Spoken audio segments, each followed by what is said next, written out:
Hello peoples of the internet and welcome to this video. I am currently flying around the Stairway Mountain map, which has a lot of twisty roads, handy for testing the handling of a car, but likely to get you off guard if you're not being very careful while driving a difficult car.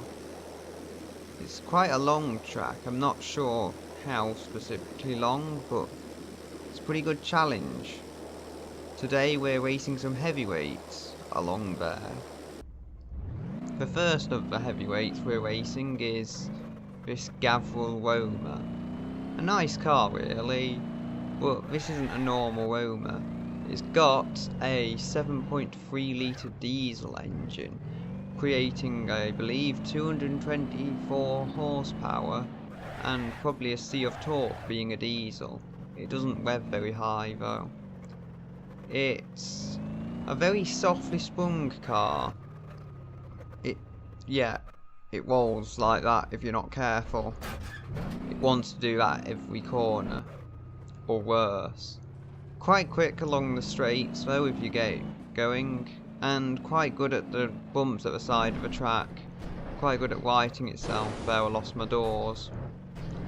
And the brakes, being locking brakes and not anti-locking brakes, are pretty annoying. They can throw you off the track. But I did eventually make it to the bottom with a few problems. The steering system and the suspension system probably isn't quite what it used to be, but overall it survived quite well given the circumstances it had to put up with. A car I'm proud of, I guess. Only I didn't make it. The person who did the diesel mod did. The next car I'm driving down the mountain is the Burnside Special. It has a 178 horsepower engine and weighs 1750 kilograms. In this case I'm using the manual version, but using it as an automatic for some reason. It is 5 kilograms lighter if it helps. Anyway, here we have it going down this corner, and you'll see the suspension is not great. Very soft, very primitive suspension. It's probably quite comfortable, but it is not really safe down here. As can be said for the tyre whips and the open differential. They don't exactly give you faith. It slides when it wants to and it understeers when it wants to. And it goes nicely when it wants to. It's really a car that decides your fate and not the other way around.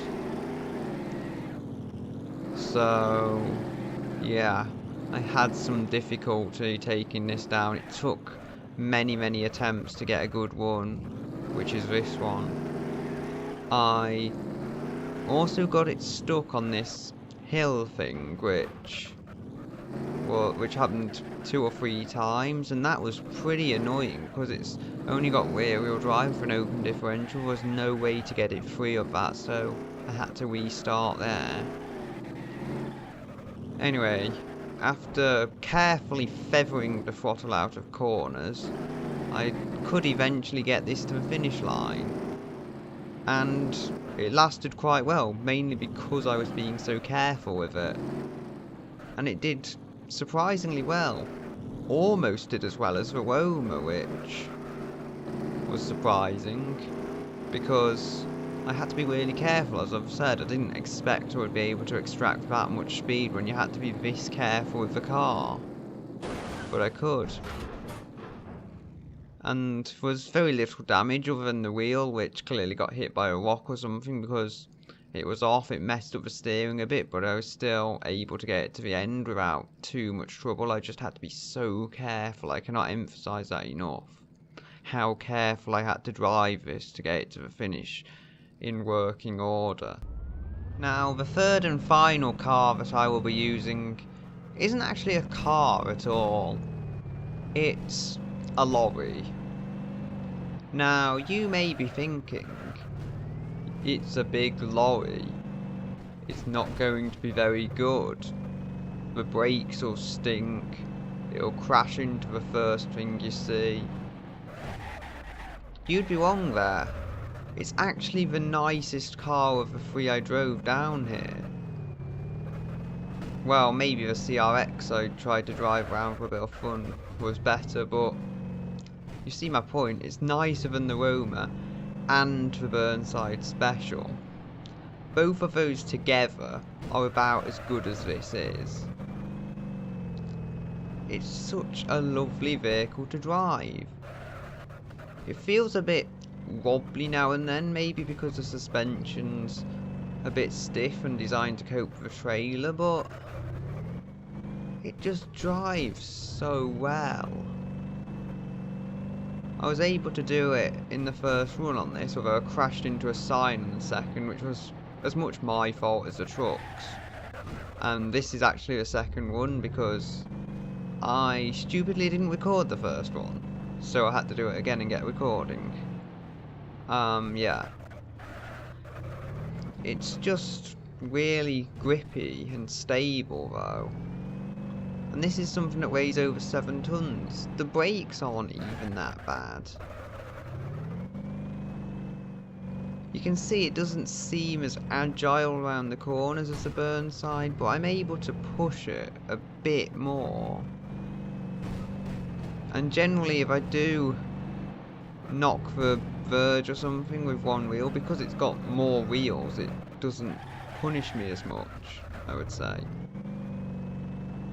Because you're only losing, say, a sixth of the grip instead of a quarter. It also has double wheels at the rear, which are why I believe it handles so well. You've got 4 wheels at the rear, doubled up, so there's 2 and it means it grips like mad. If you get a pickup truck with the same kind of wheels on the rear, they also grip really nicely. I had a mod for one ages ago before I had a decent gaming machine, and that handled quite nicely. A bit understeer, but very grippy, and in many ways the same way this handles. Now,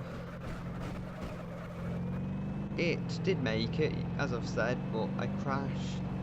Generally, by the end, it looked like there was some suspension damage and stuff, but it was still driving. Also, a rear tyre was burst, and the mud flap on the left had turned itself upwards for some reason. It was pointing to the sky instead of to a road, basically, which was strange. I mean, there's not a road at the end, it's a beach, which means it was pointing away from the sand. And I'm not making much sense anymore, forgive me. I'm just going to cut to the clip of it crashing into a sign now, so you can enjoy that. Goodbye.